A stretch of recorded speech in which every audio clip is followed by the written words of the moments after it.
Hey guys, it's me Lasya. Welcome back to a brand new video. Today's video we're going to be making banana bread, and throughout the video I'm going to be sharing some of my childhood stories that my friends tell me that are really funny. So let's begin. First we're going to add 2 eggs to our bowl. And then we're going to be adding 1 cup of granulated sugar. And please make sure you have a whisker in hand so that we can whisk everything out.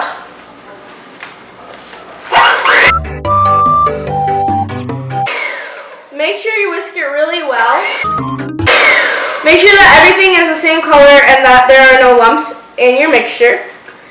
Next, we are going to be adding half a cup of melted butter. Make sure you melt it before you put it in. Okay.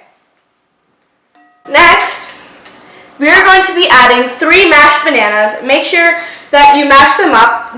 You don't have to puree them because we're going to be mixing them up. I'm not good with kitchen vocabulary.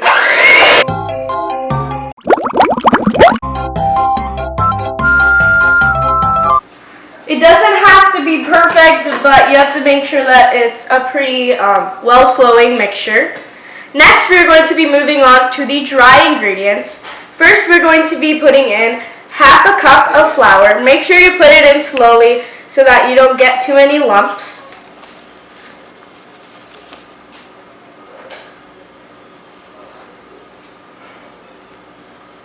And now we're going to be moving on to this mixture. This mixture has 1 tablespoon of baking powder, 1 teaspoon of baking soda, and half a teaspoon of salt. We're also going to be putting this in very slowly. And this is, now we have to put half a teaspoon of vanilla extract.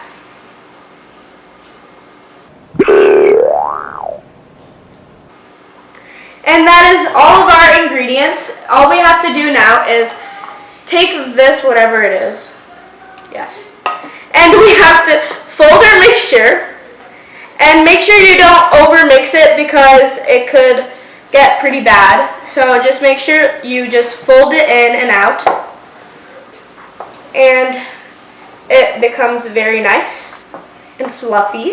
After a 4-minute hand workout of mixing this thing, we are finally done.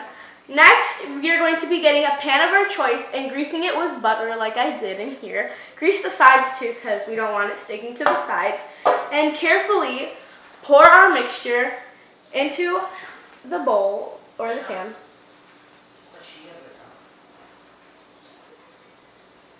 And if there is excess, get our spoon, I think it is.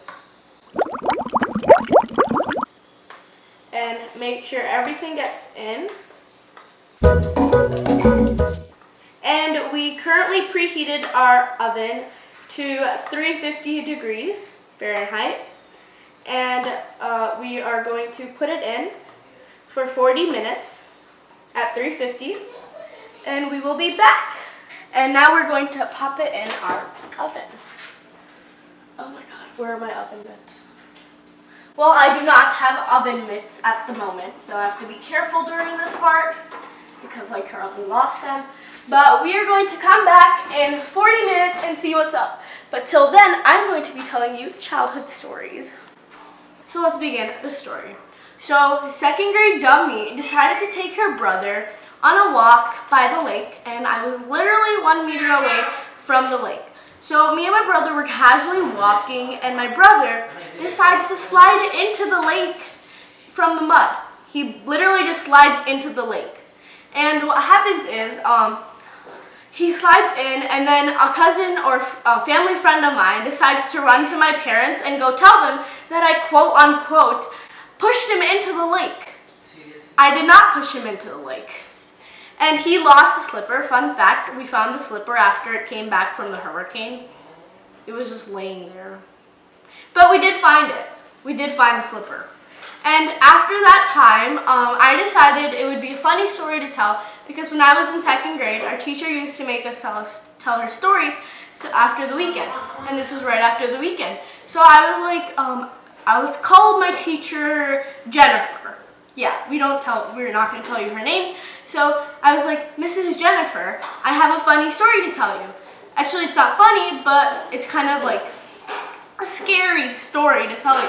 And she was like, yeah, what's up? And I was like, basically, my brother and I, we were walking by the lake, and then he fell in. And this is where it gets really dumb. I tell her that the firefighters come and that the paramedics were there to make sure and get him out of the lake because apparently he was drowning. This is 2nd grade me telling her lies. So Mrs. Jennifer and the whole entire class was all like, oh my God, this is such a big story. And me at the time, being dumb, did not know that Mrs. Jennifer's husband, Mr. Jennifer, was a firefighter. Yeah, a firefighter. Like, what a coincidence, right? So that day, I went home and I came back the very next day, and she was talking to me, and she was like, my husband's a firefighter, and he told me that there was no incidents like that. I should check in on your parents and your brother next time we have parent conference meetings. Parent conference meetings. This is where it gets worse. The very next day, I realized the mistake I made, and I knew that I would get in a big, humongous trouble. So what I decided to do was, I was like, Mrs. Jennifer, I know this might be hard for you to hear, and I know your husband took 2 hours to finding this case, but it's fake. I lied to you. And this is where Mrs. Jennifer wasn't actually that angry. She was like, okay, why did you lie to us? And I had this big TED Talk. Yes, I had a humongous TED Talk for a really long time. And then Mrs. Jennifer told me to apologize to the classroom. So I decided to do that. I apologized to the classroom, and right when I thought everything was going well, Mrs. Jennifer goes, please tell your parents what you have done. And that's where I freak out. And I'm like, it's exactly what I didn't want to happen. So what I decided to do was, she told me to tell my parents this very day. So I decided to go home, and I was like, what am I going to do, right? And then I was just trying to figure out a way to tell my mom because she was there and she was doing the laundry that day. And my mom was just vibing, doing her laundry and chilling. And I was just frightened as to how I was supposed to tell them that I lied to my whole entire classroom. And so that afternoon, after I took a really long time figuring out what to do, we get a call from none other than Mrs. Jennifer. Mrs. Jennifer calls up my mom, and my mom goes, hello, Mrs. Jennifer? And she stares at me, and she's like, ooh, she's going to be saying something great about you. And then I'm just like, something great. And that day, my mom looked at me, and she was like, so, it seems like you told me something.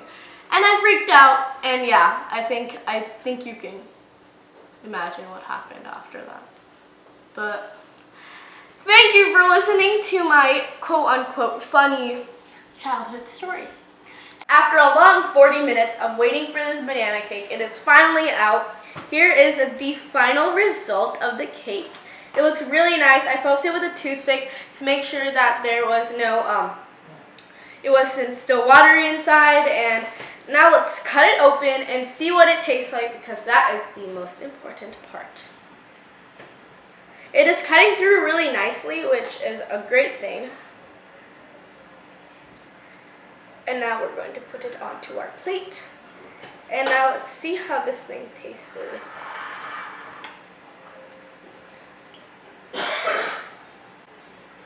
It's really hot, so we'll see how this goes.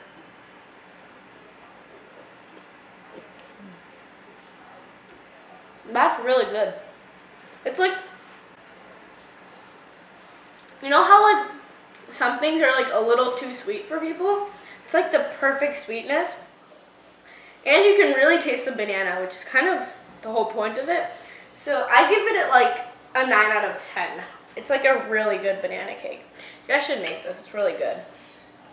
Anyways, I'm gonna go enjoy this cake and share it with my family.